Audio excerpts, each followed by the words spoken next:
নমস্কার বন্ধুরা, কেমন আছেন আপনারা সবাই? আশা করছি অনেক ভালো আছেন এবং সুস্থ আছেন। আমার আজকের রেসিপি সাবুদানার চিকেন মোমো।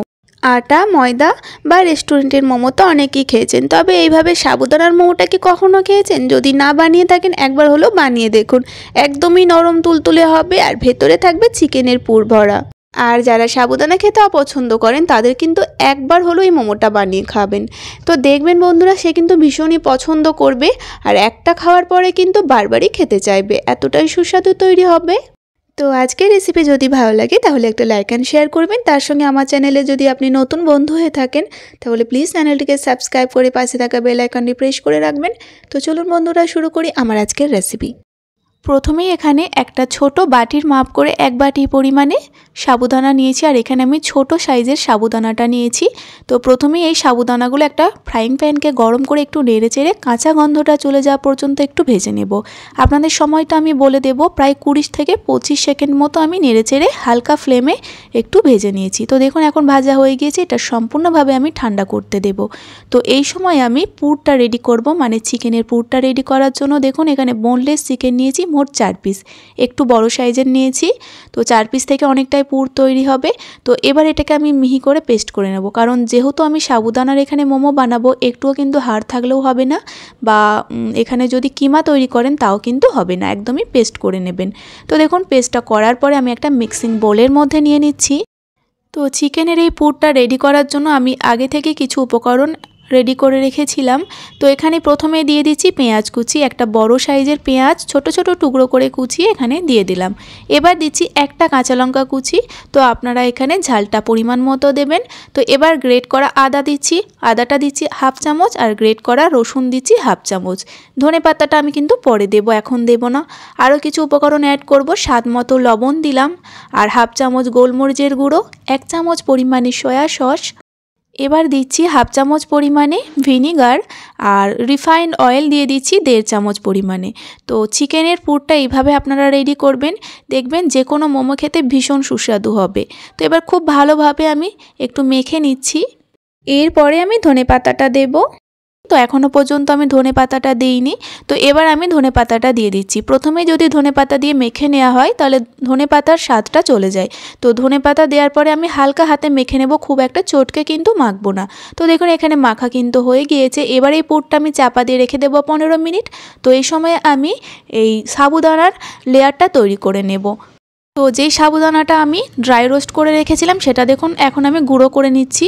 তো দেখুন মিহি করে গুঁড়ো করার চেষ্টা করেছি, তবে যেহেতু সাবুদানা তো এখানে একেবারে কিন্তু মিহি হবে না, একটু দানা দানা থাকবে, মানে সুজির দানার মতোই থাকবে।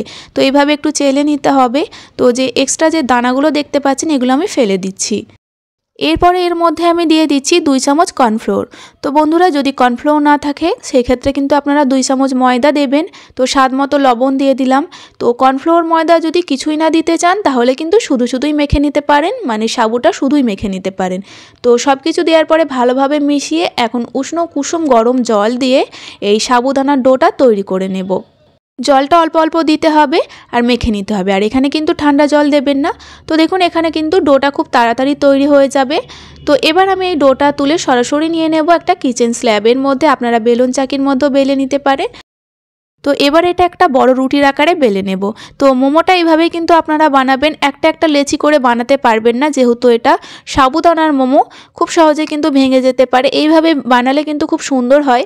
তো এবার একটা মিডিয়াম সাইজের গ্লাসে করে দেখুন আমি এভাবে কেটে নিচ্ছি লুচির মতো করে, খুব একটা বড় করেও না খুব একটা ছোট করেও না, মাঝামাঝি একটা মাপ করে কেটে নিচ্ছি। আর এভাবে বানালে লুচির সাইজগুলো একদম সুন্দর হয়, তো দেখলেই বুঝতে পারবেন। আর এই যে বাকি অংশটা এটা থেকেও কিন্তু আমি মোমো বানিয়ে নেব। তো দেখুন এখন কিন্তু এই লুচিগুলো রেডি হয়ে গেল, আর খুব একটা পাতলাও হবে না খুব একটা মোটাও হবে না, মাঝামাঝিভাবে এগুলোকে তৈরি করতে হবে।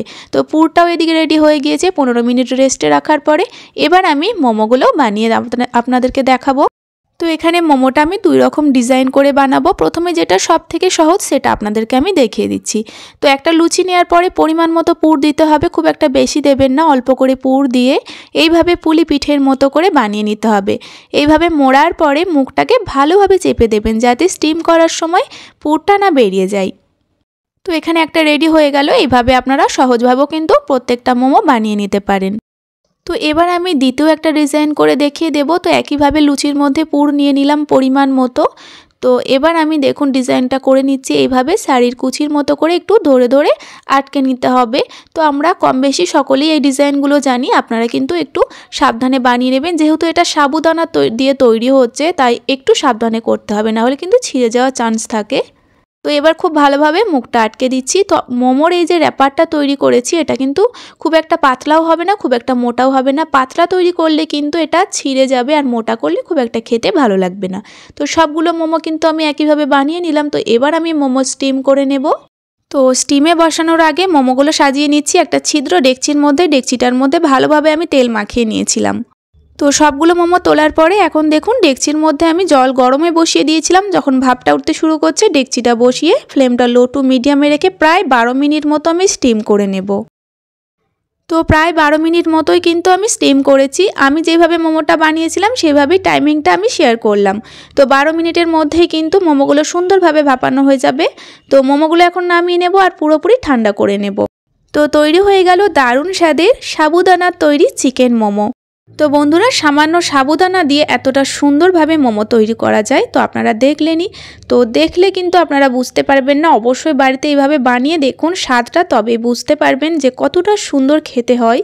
আর যদি মনে হয় মোমো চাটনি বানানো একটু ঝামেলা, তাহলে আপনারা টমেটো সসের সাথে কিন্তু সার্ভ করে নিতে পারেন, তাতেও খেতে ভীষণ সুস্বাদু লাগবে। তো আজকের রেসিপি কেমন লাগলো, যদি ভালো লাগে তাহলে একটা লাইক অ্যান্ড শেয়ার করবেন, তার সঙ্গে অবশ্যই আমার চ্যানেলটিকে সাবস্ক্রাইব করে আমার পাশে থাকবেন। তো আজকের ভিডিও এই পর্যন্তই। আপনারা সকলেই ভালো থাকবেন এবং সাবধানে থাকবেন।